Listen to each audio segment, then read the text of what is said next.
Hello' everyone, কি খবৰ আপোনালোকৰ? আজি এটি পৰ্ক ৰেচিপি লৈ আহিছোঁ দেই।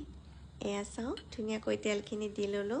তাৰপিছত পিঁয়াজ, জলকীয়া, নহৰু, আদা সকলোখিনি ফ্ৰাই কৰি ল'লোঁ। তাৰপিছত এয়া কণ বিলাহী, আজি কণ বিলাহী দি বনাম দেই। ধুনীয়াকৈ মাংসখিনি অকণমান ফ্ৰাই হোৱাৰ পিছত এয়া মই বিলাহীখিনি দি দিছোঁ। তাৰপিছত ধুনীয়াকৈ অকণমান সময় আৰু ভাজি আছোঁ।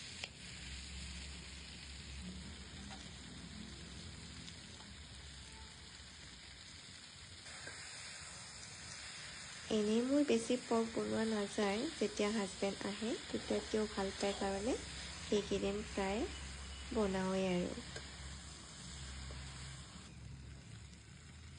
এয়া চাওক, ধুনীয়াকৈ ভাজি হৈ গ'ল। তাৰপিছত এতিয়া মই পানী অলপ দি দিম। পানীখিনি দি ধুনীয়াকৈ ভাজি আছোঁ।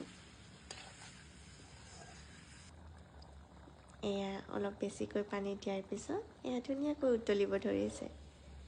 মাংসত উতল হোৱা মানে ভাবি ল'ব আৰু হৈ গ'ল প্ৰায়।